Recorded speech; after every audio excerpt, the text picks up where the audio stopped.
Ukraine when it comes to, its financial future, investment potential. The messaging that you want to get out, what are the most important points that you take to as you travel around and try and get people on board? What's your pitch? Well, I mean, it's Ukrainian stability, Ukrainian security, Ukrainian prosperity is EU stability, security, and prosperity. And it is American stability, security, and prosperity because Ukraine is protecting them from Russia. Ukraine has done things that are unthinkable, okay? And they have done them.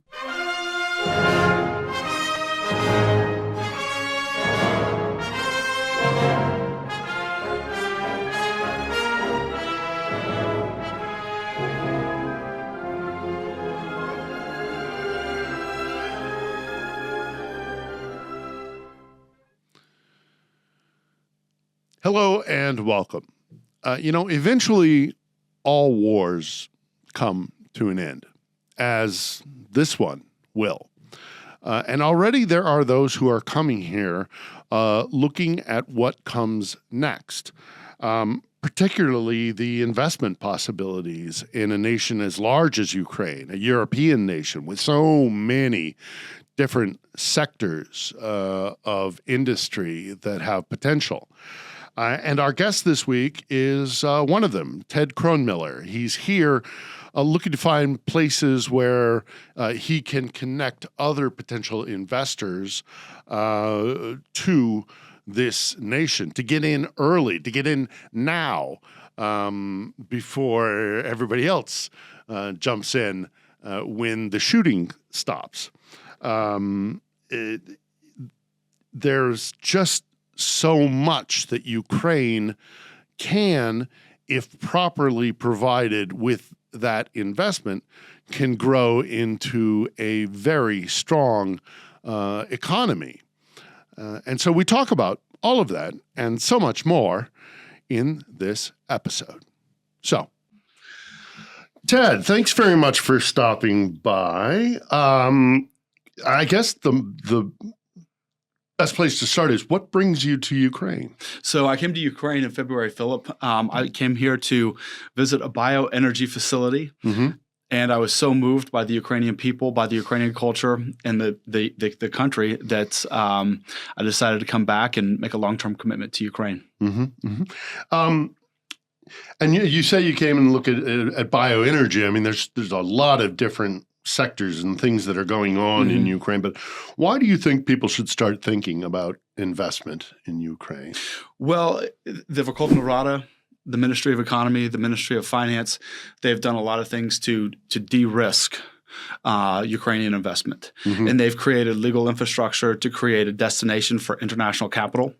Alongside that, the EU has created many mechanisms to mobilize international capital flows towards Ukraine.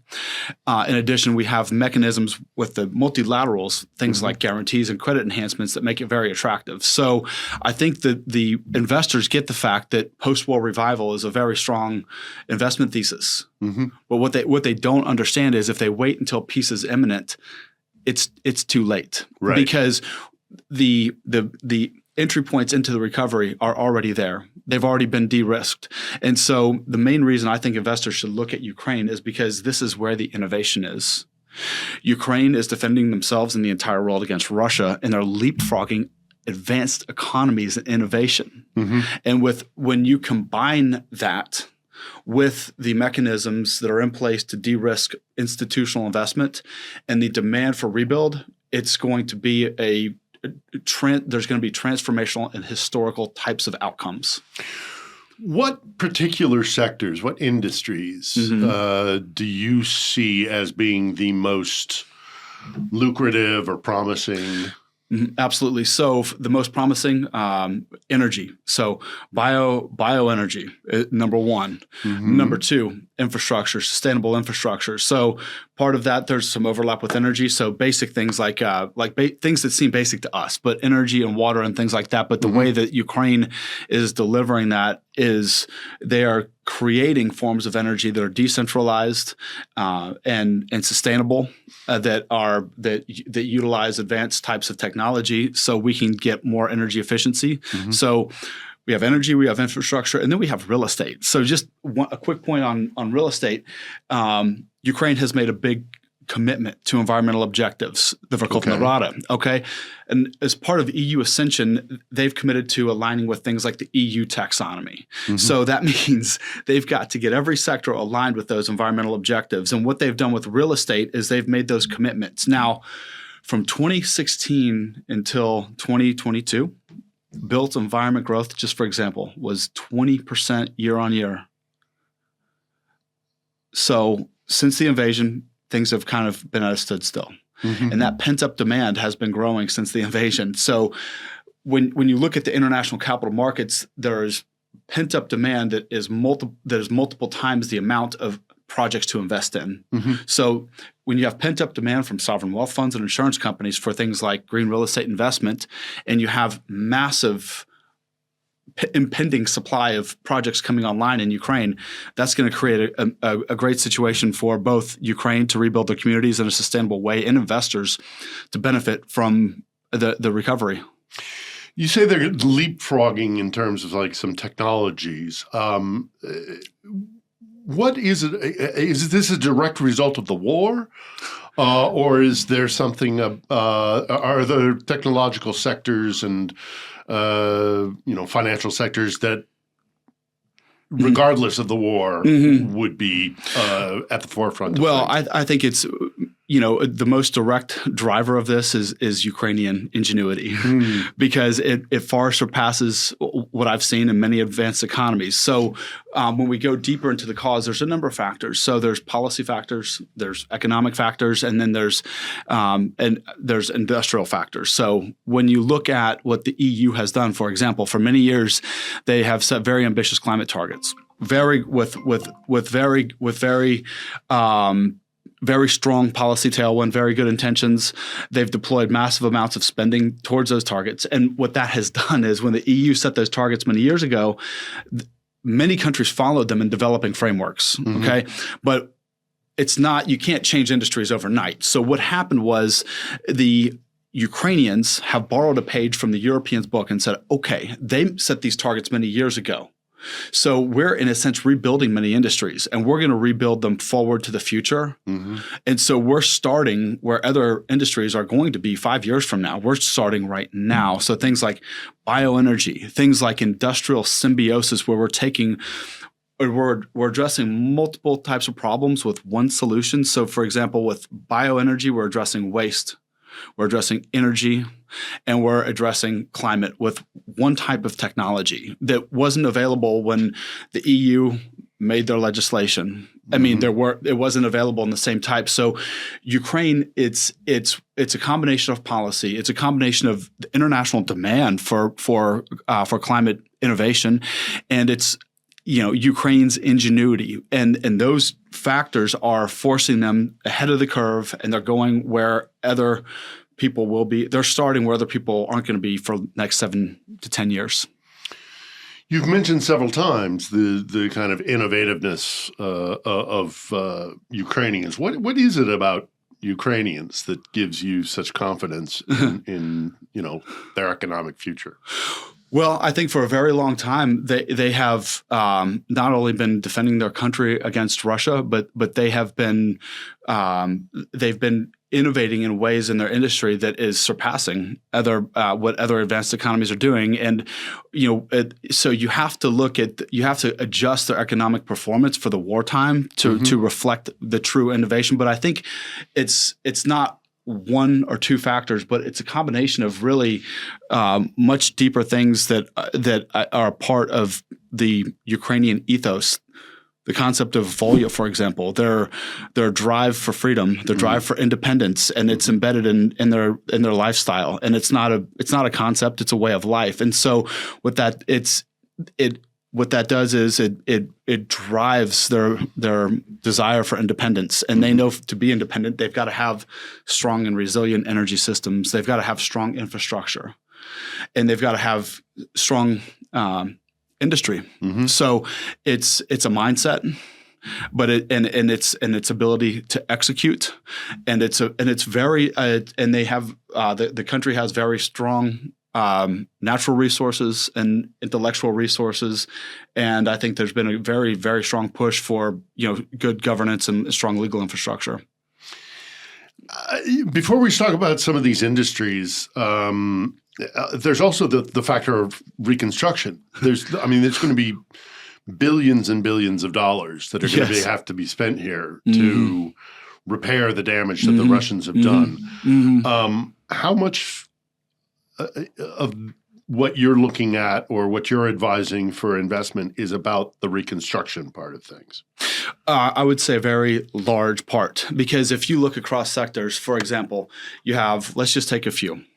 So, for example, the energy sector. So there is the rebuilding the energy sector in places where it hasn't, where it's been wiped out, and there is the the retrofitting of the existing energy infrastructure, and that's tens of billions of dollars right there. And the beautiful thing is that there are very advanced technologies that can be used as pilots in some of the places where the energy is being totally rebuilt. And those are starting to be proven, and they can be deployed in other larger metropolitan areas like Lviv, Kyiv, Odessa. And so you look at agriculture, for example. It's an agricultural hub, and 20% of the country's agricultural capacity has been destroyed. Nonetheless, they're persevering, and so a big part of agriculture is not just food production, but it's bioenergy. So some of these concepts may be a little bit different than a traditional economist, because I look at things not in a linear way, but in a circular way. So when we look at Ukraine is going from linear to circular. So when they do that, like a sector like agriculture, which would typically have an output of crops and then massive amounts of waste, now we have massive amounts of waste that goes to bioenergy, that goes to biofuel, and that goes to other value-added products for the economy. So the economic model is shifting, and Ukraine's able to adapt to that very quickly because they have developed a lot of agility, during these past few years. And so when we look at things like real estate, for example, so the real estate sector, we've got a very strong demand for residential, for commercial, for rehabilitation, housing, and all of the things that sounded really good on paper, Ukraine is proving out. Green building materials, decentralized energy, and being able to take some of the biggest problems that Ukraine has and transform those into opportunities. So, for example, some of the waste plastic issues that bigger cities have, that waste can be transformed into building materials. Some of the rubble from destroyed communities can be recycled and used for building materials. So now the built environment in Ukraine in the next couple of years is going to look like what the EU is targeting in 2030. So Ukraine's going to get to EU's targets probably by 2027, and they're going to be sitting around in 2030 trying to figure out how Ukraine did it. Right. Yeah. Well, and then obviously one of the other important industries that exists here that we've seen innovation in is the defense industry. Arms production, drone technology, all of these things. I mean, Ukraine is at the forefront of drone technology, undeniably. What about the arms industry here? Well, I'm one step removed from that, but sure. I can say that the Ukrainian ingenuity and the strength and their innovation is benefiting the entire free world, because they are innovating in ways for drones that is transformational. And for people in the United States that get a little worried about what China might be able to do, well, they can look to Ukraine for the solution, because I think their defense tech has grown like tenfold over the last year. in their capabilities, and they're not only in their capabilities, but in their efficiency, in their execution. And so those are all things that greatly benefit the Western world. So if I was an investor, I would say, hey, gosh, if these guys can solve these problems, this is where capital should be, because they're solving major problems while they're defending themselves from Russia. And so there's the factor that a lot of investors, they do things for more than just financial reasons. It's about because they believe in Ukraine, and some of these things are very strategic to the United States, and they will happen to have very good, performance financially along with that. So if I'm looking to invest, both individual investors or maybe larger firms or what have you. How does one get involved in investment in Ukraine? What's the best way? Well, so I like to focus on institutional investment because that's where we get scale and that's where we get impact. And institutional investors have the sophistication to understand Ukraine. It is not an easy place, and I would not recommend it for the unsophisticated person. So for the sophisticated investor, we have to understand things like currency risk, things like getting capital in and out of the country, things like credit enhancement, and the structural features through which they invest. So, for example, I think one of the ideal vehicles for participating in the Ukraine recovery and the post-war revival is what I've called it's a hybrid carbon green bond instrument. And the average investor has probably never heard of these kind of things because they haven't been used very much. But people have talked about them for the last 10 years, and the Europeans still haven't figured out how to do it. But what we've done is basically I've been working with the Ukrainians, and again, I'm not trying to get too philosophical here, but the innovations that the Ukrainians are doing in energy sector and biofuels, we are matching that in the capital markets. So, for example, if a project is going up for $250 million or a bioenergy project, to capitalize that project, somebody might just typically go out and raise debt and equity and use the typical model of getting 30% equity and 70% debt. Well, what we have done in working with the Ukrainians is said, okay, well, that project is going to generate environmental assets, carbon credits, waste plastic credits, maybe even water credits. So there's $10 million of the capital stack right there. And then maybe we get another $10 million in equity, and then maybe we do a convertible bond for another $10 million to get our $30 million in risk capital. And then we have then we have the remainder of the capital structure, which for a $250 million deal, those numbers would look a little bit different. But the idea is you get 30% of the risk capital put in place, and then you go out to the debt markets. And a very popular instrument is a use of proceeds green bond that investors have seen as an ideal vehicle for investing in green. And the beautiful thing about it is it provides a lot of protection against greenwashing, and structured properly with the right project can provide typical financial returns along with a carbon or climate enhanced return. But the big issue is there aren't enough projects that meet investors' standards for green. And part of that is because they're not looking in Ukraine. And so when Ukraine is surpassing those standards, and so when the means of investment goes back to this hybrid carbon green bond instrument, where instead of a typical project where we would go out to different markets for the $250 million in capital, we take the environmental assets generated by the project and embed them inside a green bond. And then we go to the bond markets for the entire capital stack. So you're leveraging the power of the bond markets to basically channel international capital into local projects. And the idea is that we take locally anchored projects and we connect them with international capital markets, which is very appealing because investors like the idea of being able to hit their financial return targets and also hit their climate objectives and also have all the de-risking mechanisms that in place that are here in Ukraine. Yeah. Obviously one of the reasons why in previous years people have been a little bit cautious about investing in Ukraine is because of the corruption issue.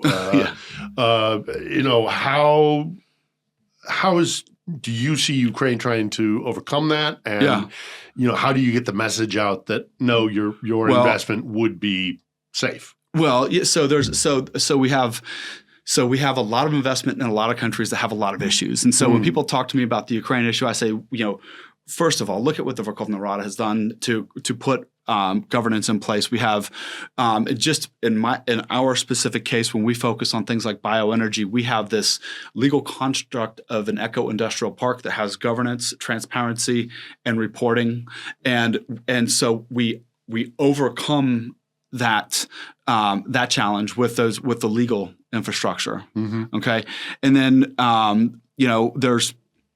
when people talk about Ukraine, we can't talk about Ukraine unless you talk about the United States. Take a look at Chicago, or take a look at other countries. So I don't see Chicago. I don't see the same type of will from the ground up to get rid of the corruption in Chicago that I do here in Ukraine. And so it is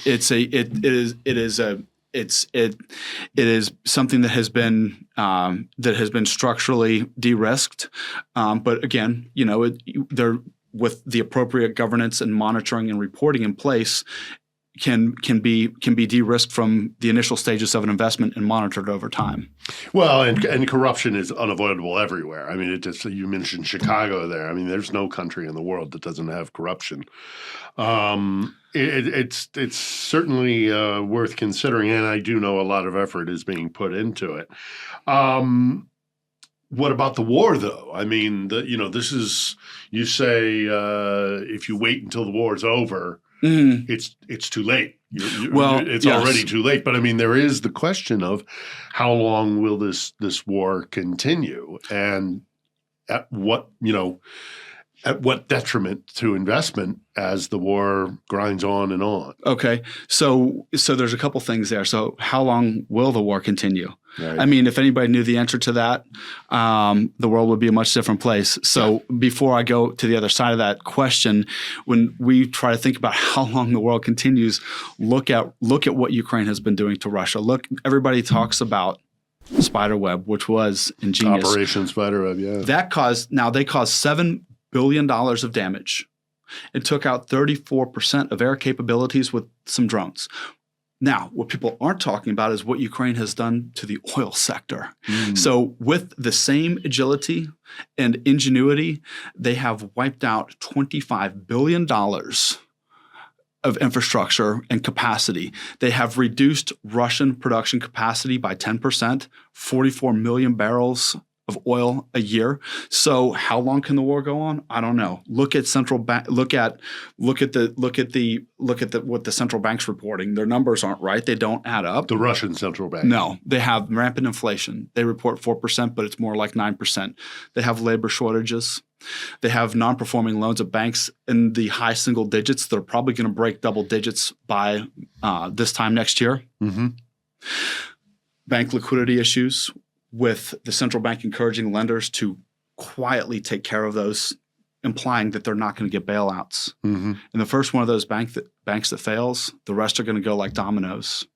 So how long can this facade of strength go on? How long can they afford it? Nobody really knows. Now, on the other side of that, when you say, why would somebody want to invest in the middle of a war?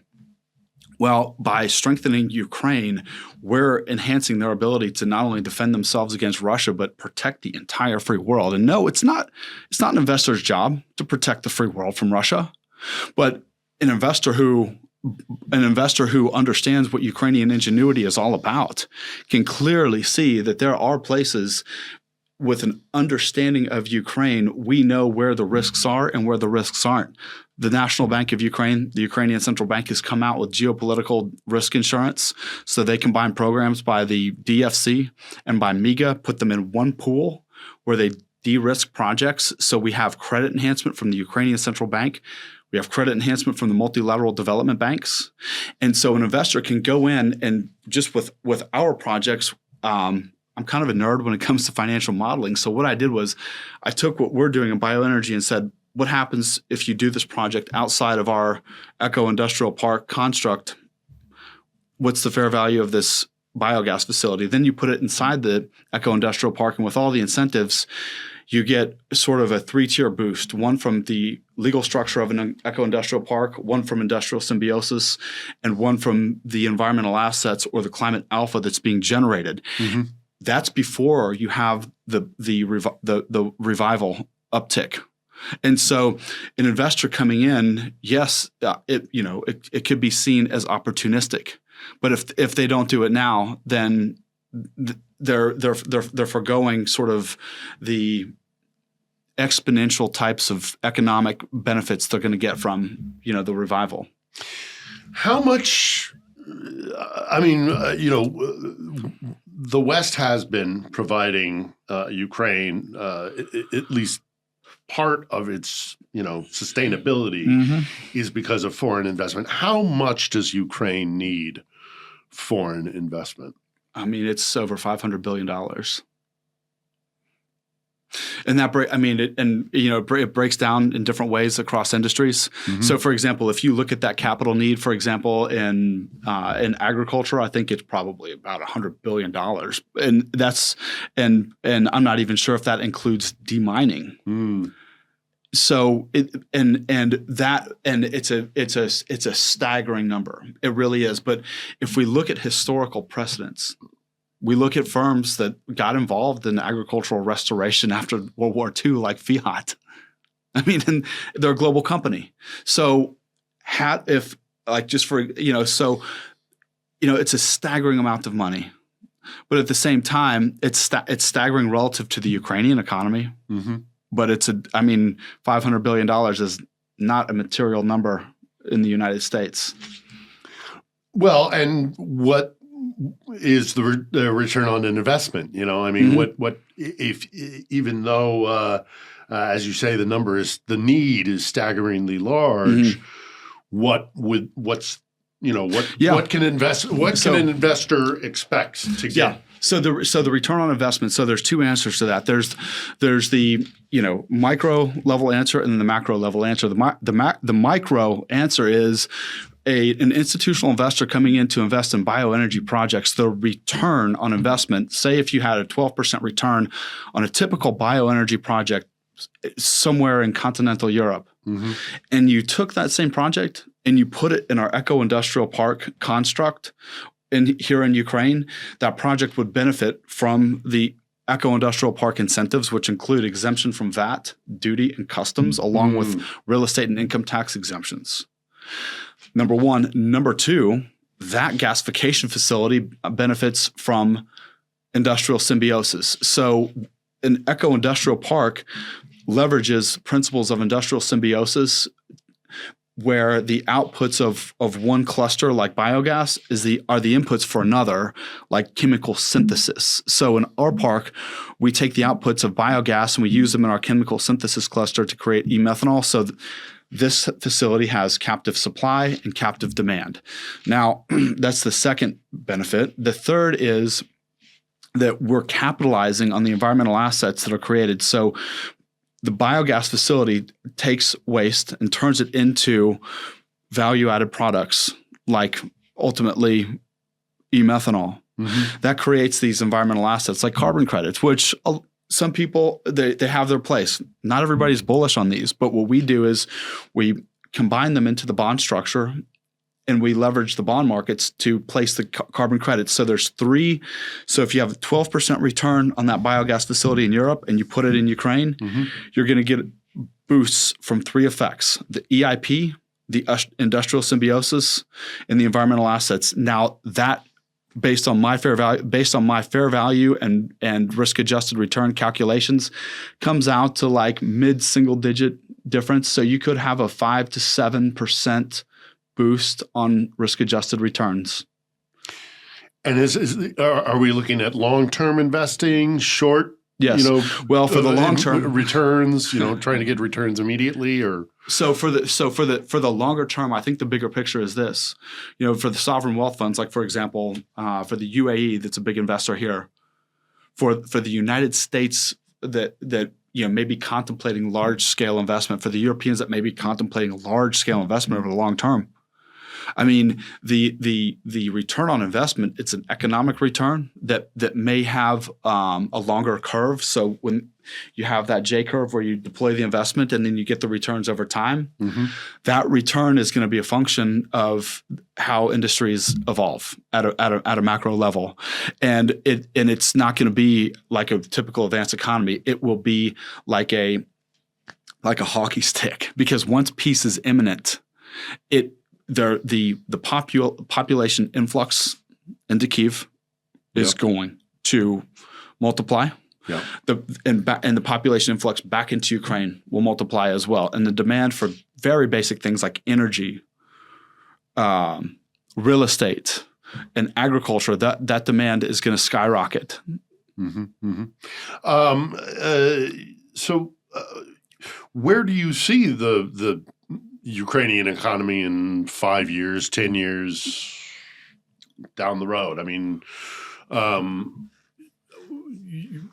is this going to be a long process of recovery, or do you think, as you kind of make the hockey stick equation, is it going to be this like rocket launch? Yeah. Well, and so I think there's I like to look at a couple different perspectives, and so whenever I model out a project, I look at different scenarios, and so I mean we can come up with different paths for GDP, for employment, for credit conditions, and things like that. But for example, let's just take a couple. So like first of all, we have to start like what do we think is going to happen? What is going to be our pathway to peace? And then once that happens, what is going to be our pathway to economic recovery? Because that is going to drive what happens with GDP, what happens with employment, and what happens with credit conditions. So we already have the foundations in place. The banking sector came out of Rome very strong. They developed a lot of international partnerships, and they're getting a lot of capital into the country. That's a very good thing. The labor conditions, while there's a shortage of actual people, the efficiency per capita here, I mean, it surpasses many countries that I've personally worked in, and I know from firsthand experience, Ukrainian efficiency is very, very strong. So even if the population doesn't come back as strong, the output that we get per unit of input is going to be much higher. So I think what we're looking at is, we're looking at there's a lot of conditions, there's a lot of optionality involved in it. But if we look at the different pathways that we could take geopolitically, so if we have peace coming in 3 months, then I think we have, a banking sector that's getting much stronger, came out of Rome much stronger. I think that we have industries that are very, very strongly positioned to take off to meet the demand. Okay. Now, I think some of the bigger picture items like for example, the agricultural sector is probably going to be a 5 to 10 year type of horizon, because for the agricultural sector to come back, we've got to do critical things like demining. Yeah, absolutely. When you go around and talk to potential investors, what is your, for lack of a better word, pitch? Yeah. How do you get people on board? So the pitch is that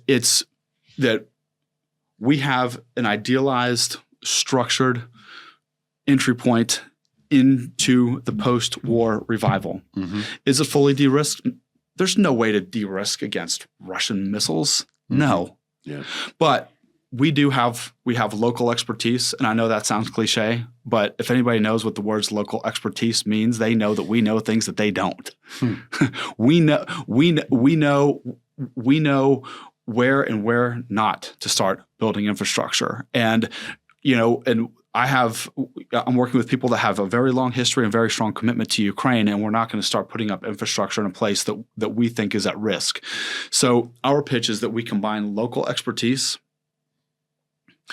with the legal infrastructure that the Verkhovna Rada has created, with the investor protections that the EU has put in place for Ukraine, that the UN has put in place for Ukraine. So the United Nations created their Green Industrial organization, which basically creates a pool of incentives for these eco-industrial parks that we're building. And so our pitch very simply is that they can participate in Ukraine's post-war revival, and they can get what we call this echo effect, because this vehicle benefits from all those incentives that I was talking about earlier. And you can't build a company just based on incentives, but when you combine the kind of intellectual horsepower that we have, the scientific, the engineering, the financial and the legal, then it creates a very strong value proposition, because we're positioning our eco-industrial parks to capitalize from the future demand for energy. How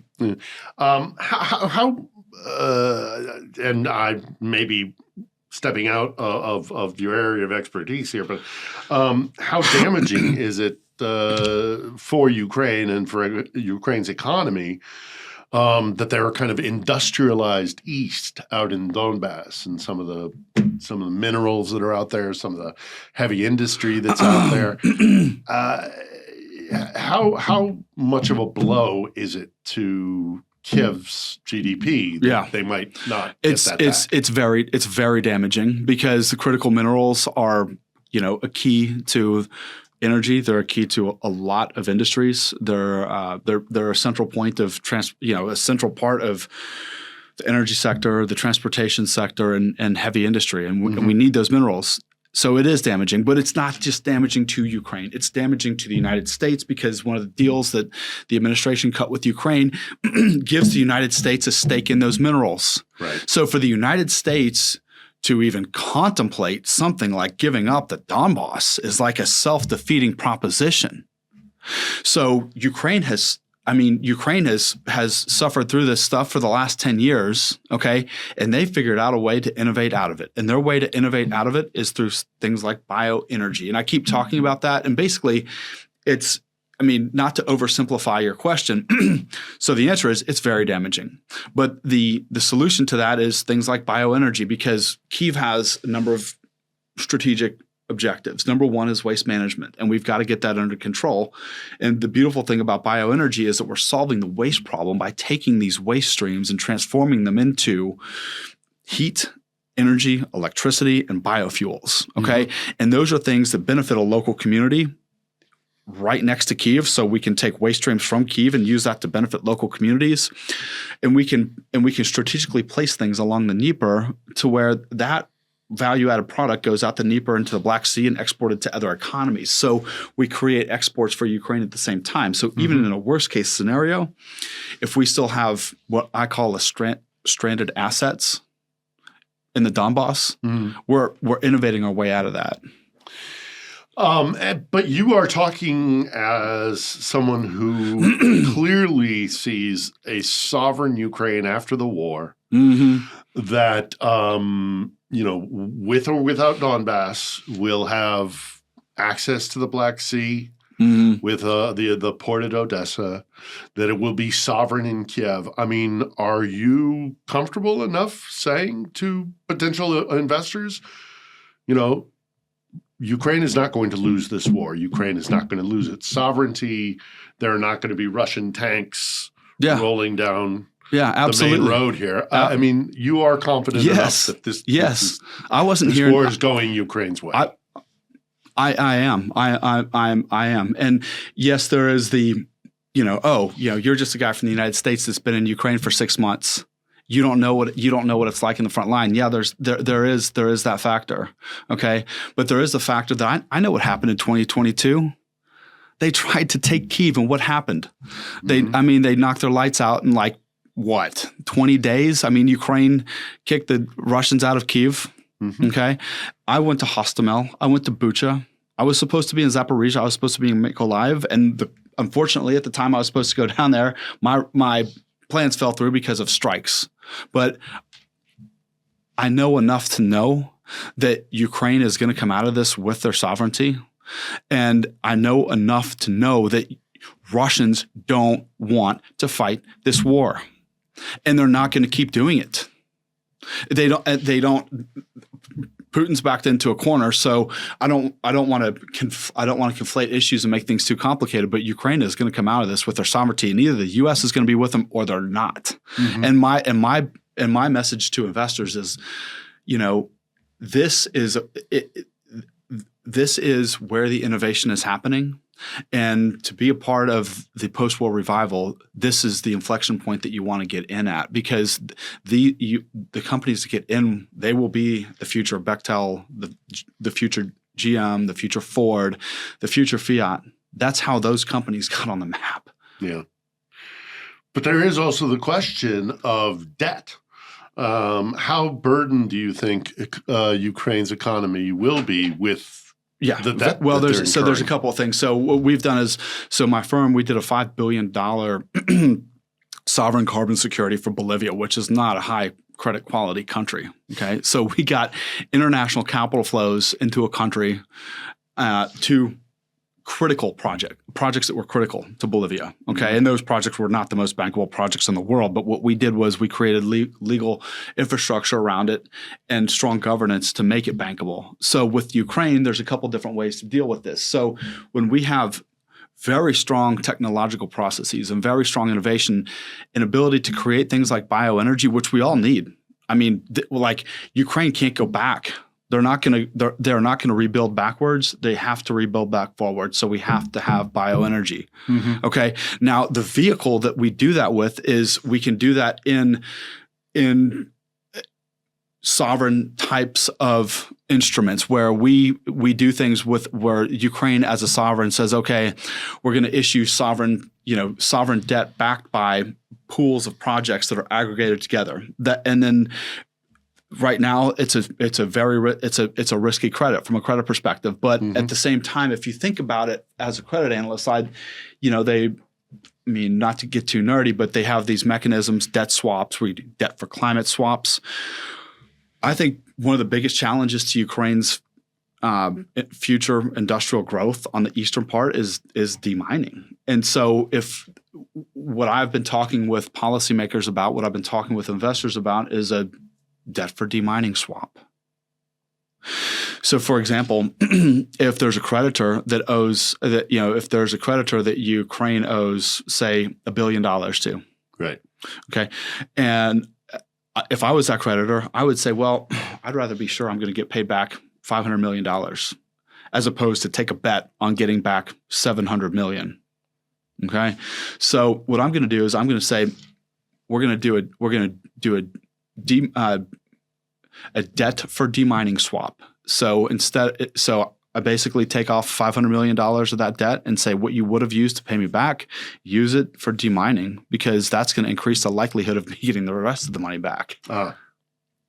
Right. Okay. So it's kind of investment that's mutually beneficial for Ukraine and for outside investors. Absolutely. Are you getting open ears? Are you getting are people receptive to this kind of concept?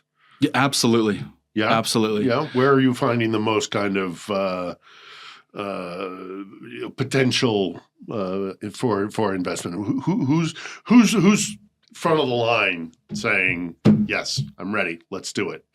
Well, I'm working with investors in the EU. Mm-hmm. I'm working with pension funds, insurance companies, and asset managers in the EU that are very keen on investing in Ukraine. And a debt for demining swap, or a debt for fill in the blank anything swap, it's not an attractive thing for most investors. And nobody, it's not something that people don't go into a deal saying, oh, I want to end up doing a swap at the end of midway through the life of the bond. Like, that's not something that people want to do. Mm-hmm.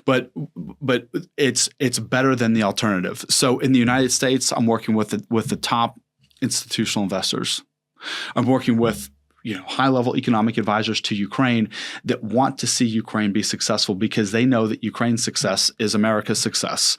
And so if people have to take mutual haircuts to get to a prosperous Ukraine and investors that get good returns, I think that willingness is there on both sides. And if there's a lot of willingness on the Ukrainian side to make good concessions, and there's a lot of willingness on the investor side to say, hey, we're doing things that we normally wouldn't do because we love Ukraine and because Ukraine's been defending the entire world from Russia. And we may take a haircut on some big investments now, but we believe in the future so much that we know that we're probably going to benefit so much more in the future by helping right now.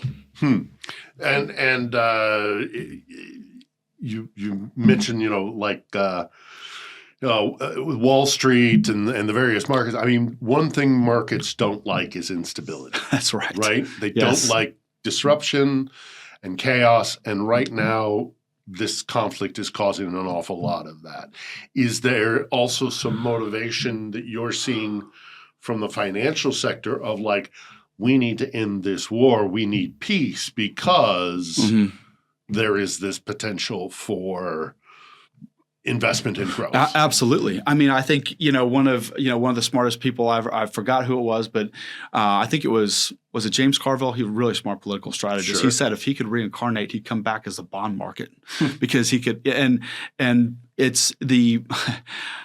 I mean, the thing is, investors, they want stability. And again, not to answer this with a very such a high level question, but I think my view for a very long time has been the more globalization and the more trade we have, the less likely we are to have conflict.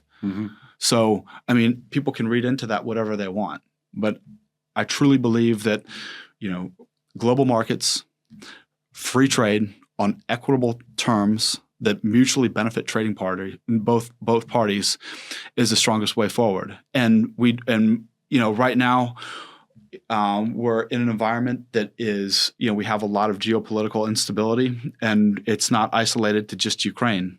So I think that we have very big picture things that we need to sort out.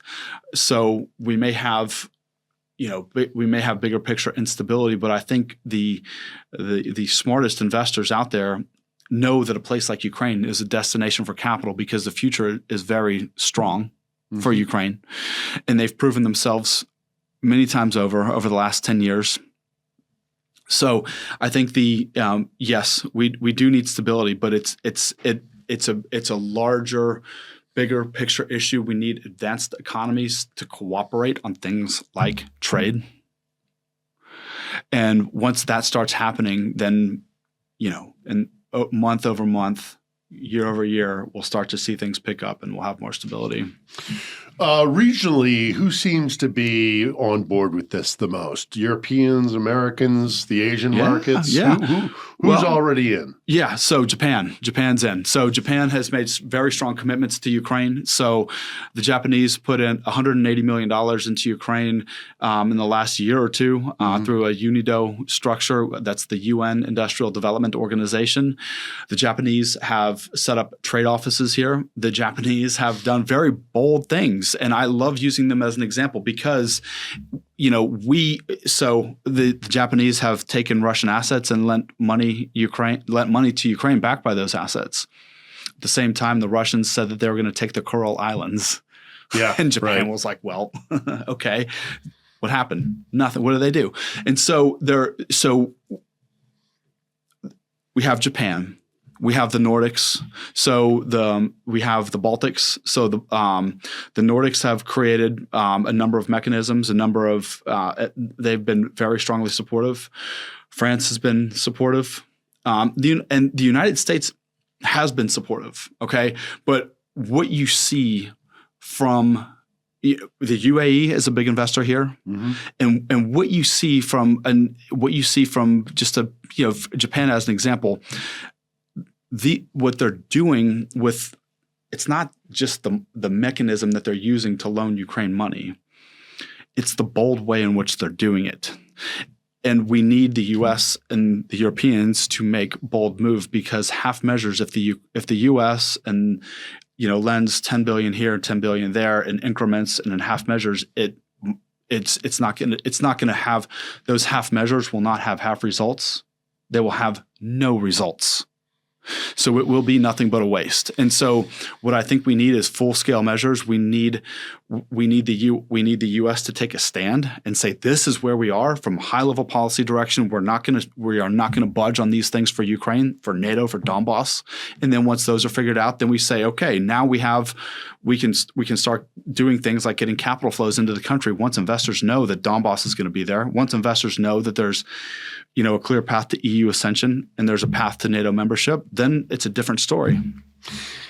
You mentioned there a path to EU ascension and membership.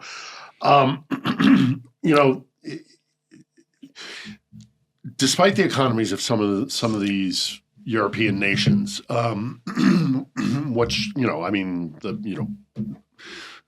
Swiss GDP, UK GDP. Of course, Germany is the economic powerhouse within the European Union. If you add Ukraine and its potential GDP to Europe, how influential do you think that will be for Europe's development? Well, I think it would be very strong strategically, okay? Because, regardless of what the exact GDP numbers are, if you take things, if you go back to the principles, and just core values, the Ukrainian people are very strong people. Mm-hmm. The courage and the strength and the bravery of the Ukrainian people is unsurpassed. And does that just mean that translates into their ability to defend themselves from the Russians? No, it means they have to out-innovate the rest of the world to survive. Mm-hmm. And so the strides that Ukraine has made, I think, will be a very strong addition and will strongly complement and add to the GDP because of the efficiency gains.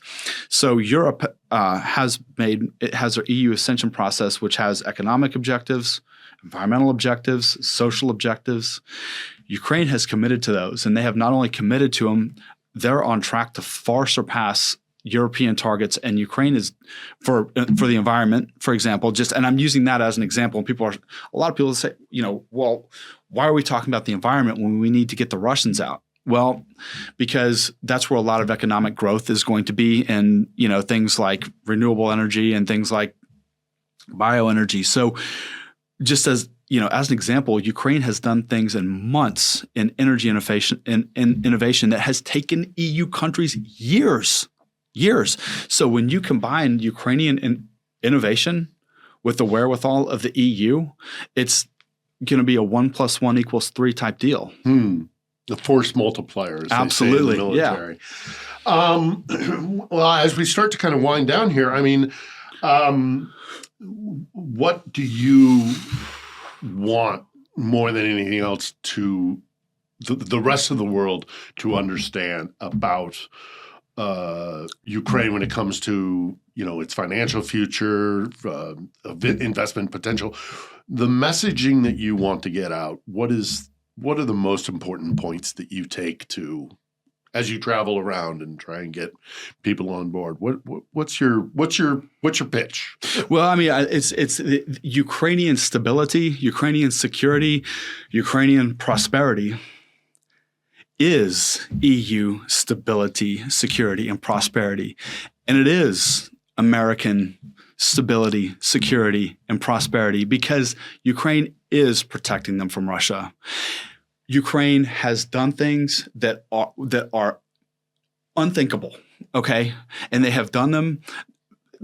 Some of it's out of survival, but the Ukrainians are bold people. Mm-hmm. And these are people that have a very, very strong, prosperous future, and they're going to be prosperous and they're going to be sovereign, whether or not other countries are with them. They're going to be. And if I was in the U.S. right now, I would want to be with them. And so, for example, like Kaliningrad, how long has Putin made very severe and very existential threats about Kaliningrad? Mm-hmm. Ukraine went in and knocked their lights out. They knocked out their industrial logistics. They knocked out their military hubs. And what did Russia do? Send over more drones that Ukraine intercepted? They did not do. So my message is that this is where the innovation is. It's where the future is. It is where it is at the vanguard of innovation. Mm-hmm. And Ukraine, from a very fundamental perspective, they embody the values of freedom and humanity that the rest of the world values so much. And we in the United States, I think, have a very strong alignment with values. For example, how much we value freedom. Mm-hmm. And in Ukraine, it is the Ukrainians embody and value that and personify it in the same way, and in a very deep way, with the concept of volya. And it is that concept of volya and that desire for freedom and the desire for independence that fuels their ability to defend themselves. And that's embodied on so many levels. And so when you apply that in the context of post-war growth, whether it's an industrial context, whether it's a economic or social context, it's going to benefit whoever is partnered up with them. And those partnerships should begin now. Yeah, and the other thing is that they do have a firm understanding of the concept of the rule of law. Yes. Something that the Russians do not. Mm-hmm. And I have often said that at the end of the Cold War, we thought that it would be our system that would go east. Right. That the concept of the rule of law, of free markets, mm-hmm. of capitalism, democracy, mm-hmm. all these things that we thought we had been victorious at the end of the Cold War. Turns out, actually, it was the corruption and the disruptive nature of the Russians that went bleeding into the West. We look at their undue influence in mm-hmm. various markets. Mm-hmm. I know we've been mostly speaking about Ukraine, but I wonder if you see the same thing. Is that actually, whereas Ukraine will be a great partner and a member of the family of nations yes. and markets, yes. keeping Russia until very significant reforms are made internally there is probably going to be good for the economy as well, because they do act as disruptors. I don't know if you have any thoughts on that.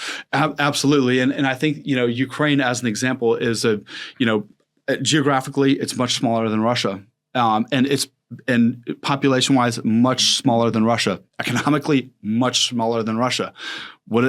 And has proven that it can defeat a much larger adversary. So, this is it comes down to the bigger picture that you're getting at.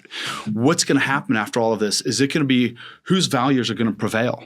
Mm-hmm. Because at the end of the Cold War, we made the mistake that it was over, that it was done, and it was in a terminal state, and people underestimated how dangerous the Russians are. They totally underestimated it, and they built themselves up very strongly because of that. Mm-hmm. So whose values are going to prevail? Is it going to be values of freedom and humanity and justice that prevail, or are we going to go back to the status quo?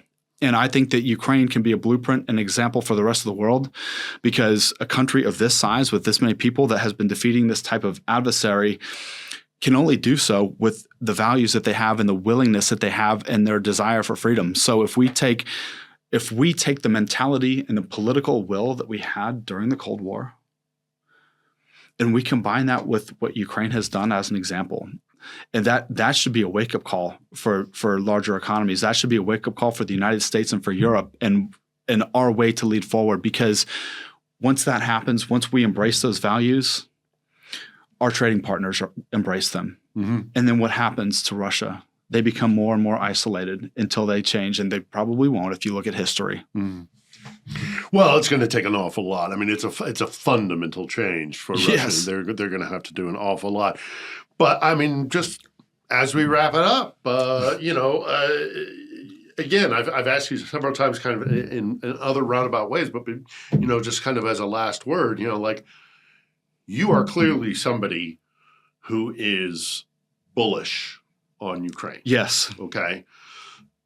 I want, once again, a chance to give you the opportunity to explain why you have this positive outlook on Ukraine and what you think that means for this country, but also for, the United States or other partner nations. Well, I'm bullish on Ukraine because I've seen it firsthand.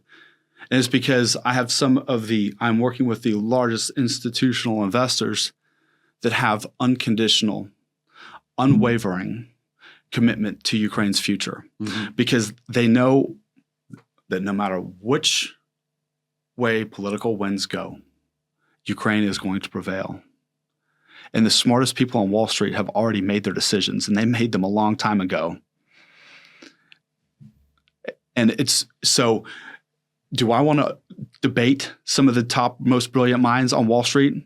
Probably not. But if I had to, I would. And I would say that, I've seen firsthand the strength of the Ukrainian people. When I first got here, I spent many hours and many late nights with scientists, engineers, lawyers, and financiers in basements with air raid sirens going off, and they had no quit. And I thought that, we had a strong work ethic when I was on Wall Street, but these people, they have no quit. And so just, as an example, while a lot of people left the country and while a lot of people have turned their back on Ukraine, these people here that I've been grateful to work with and get to know have been building up Ukraine since then, because that vacuum that was left behind left a lot of opportunities for people to rebuild Ukraine in ways that are transformational and historic by acquiring sites in strategic places that are going to benefit Ukraine's future. And it's not out of self-interest. Do people want to sit around for years separated from their families and with air raid sirens going off all night? No. The easy thing to do is go to Europe. But that's not. Ukrainians have proven that they are committed to their country, and the smartest, largest institutional investors have already shown their commitment to Ukraine. In Europe, the largest European investors have done that.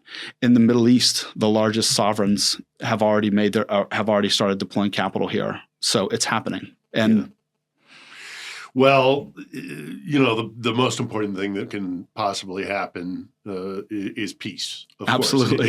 And into the fighting will be, as you say, that hockey stick effect. I think you're right. Yeah. I think this place has the potential to go through the roof. Safe bet, Ukraine, you're telling me. Yes, sir. All right. Okay. Ted Kronmiller, Yes. appreciate your time. Thank you very much. I wish you, as you go forward and try to get more investors interested and putting their money where their mouth is. I hope you find great success moving forward, and I appreciate the time. Thank you, Mr. Edner. It's a pleasure. All right. Slava Ukraini. Geroyam Slava.